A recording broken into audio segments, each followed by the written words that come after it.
Le challenge des fruits, pendant 72 heures, comment ça se passe? Prépare-toi à vivre une aventure fruitée qui pourrait faire rougir un frappé aux fruits. Voici un programme qui te fera jongler avec les fruits tout en évitant un mélange explosif. Tout d'abord, tu vas séparer les fruits doux des fruits acides et des fruits semi-acides. Banane et orange, ensemble, c'est une mauvaise association. Pour éviter le bazar dans ton organisme, n'associe pas un fruit doux avec un fruit acide. Pour démarrer en douceur et mieux préparer ton corps, démarre dès le premier jour avec des fruits doux. Petit déjeuner, banane et pommes, brutes ou en salade de fruits. La banane, c'est la superstar des fruits doux. Elle est comme la meilleure amie qui ne te laisse jamais tomber.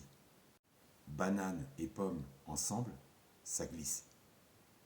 Déjeuner, la mangue, la diva tropicale. Elle est si douce qu'on pourrait l'appeler princesse d'amour. La mangue est un fruit sacré pour les hindous. C'est pour eux un symbole d'amour et de fortune. Ils la considèrent comme un porte-bonheur associé à la déesse Lakshmi. J'ai bien dit les hindous et non les indiens. Car tous les indiens ne sont pas tous hindous. Mais la mangue, ceux qui la détestent, prétendent qu'elle a un goût de savonnette en bouche. Donc, s'en fera plus pour toi. Dîner, la pêche, la toute belle de l'été. Elle est juteuse et te fera oublier que tu n'as pas mangé de tacos depuis 24 heures. Pour les quantités, durant ces 72 heures, que ce soit le matin, le midi ou le soir, c'est à ta convenance. Comme tu en as envie, ton corps te dira quand tu seras suffisamment rassasié. Sois juste à l'écoute de ton corps. Ceci étant dit, pour ne pas péter les plombs, tu peux associer ces fruits à d'autres fruits doux. Consommer brut ou coupés en petits morceaux, en salade, avec des dattes, figues, raisins, amandes, noix de cajou, kaki. Le kaki bien mûr, en bouche, c'est comme manger de la confiture, fait maison. Comme les premières 24 heures sont souvent très faciles, on passe au jour 2. C'est la journée des fruits semi-acides. Petit déjeuner, kiwi, le petit tout vert qui a et qui donne de l'énergie. Considère-le comme le super-héros en costume de fruits. Déjeuner, ananas, c'est le roi des tropiques. Dîner, la papaye, c'est la douce et la savoureuse. Elle est comme un câlin en fruits. Ceux qui la détestent prétendent que la papaye a un goût de vomi. Et encore une fois, ça en fera encore plus pour toi. Pour varier les plaisirs sur la deuxième journée, tu peux les associer avec des prunes, pêches, pommes, abricots, poires. Pour éviter le petit bidon gonflé sur la plage, privilégie les bonnes associations. Soit un ensemble de fruits acides et semi-acides, soit un ensemble de fruits semi-acides et de fruits acidulés. Pour les fruits doux, on en a déjà parlé. En revanche, évite de combiner les fruits acides et les fruits acidulés. Au sein d'un même groupe, il est même recommandé de mélanger à l'infini les fruits.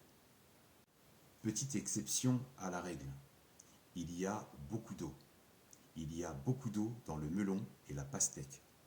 C'est pourquoi, même en dehors de ce programme, tu les consommes en dehors des repas, au risque de ventre gonflé et de ballonnement assuré. Tout comme l'association jambon de Parme et melon.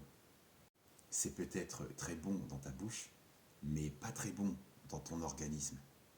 Sauf si tu recherches la fermentation explosive et l'acidité extrême dans ton bide. Ensuite, le jour 3, c'est la journée des fruits acides. Petit déjeuner, orange, le classique qui te réveille mieux qu'un café, puisque l'orange s'assimile plus facilement. Déjeuner, pamplemousse, le fruit qui a du caractère. Il est un peu comme cet ami qui aime toujours dire la vérité. Il parle sans filtre, quitte à vexer les autres, même quand ça pique. Dîner, les fraises, ces petites bombes de saveur. Elles sont si bonnes, si délicieuses, qu'on les surnomme les bonbons de la nature. Et pour varier les plaisirs, tu peux les associer avec des oranges, citrons, pamplemousse, mandarines, framboises, groseilles, kiwis, prunes, abricots. Une chose à ne pas négliger, l'hydratation. N'oublie pas de boire tout au long de la journée. L'eau est ta meilleure amie. De l'activité physique. N'hésite pas à faire une marche pour digérer et faire le plein de vitamine D. Écoute ton corps. Si tu commences à rêver de pizza ou de tacos, c'est peut-être un signe que ton corps veut autre chose. Qu'il est temps de revenir à une alimentation variée, saine et équilibrée. J'ose espérer que ce programme t'aura éclairé, que la santé et la paix soient avec toi. Merci pour ta question et te voici donc paré pour ton marathon fruité.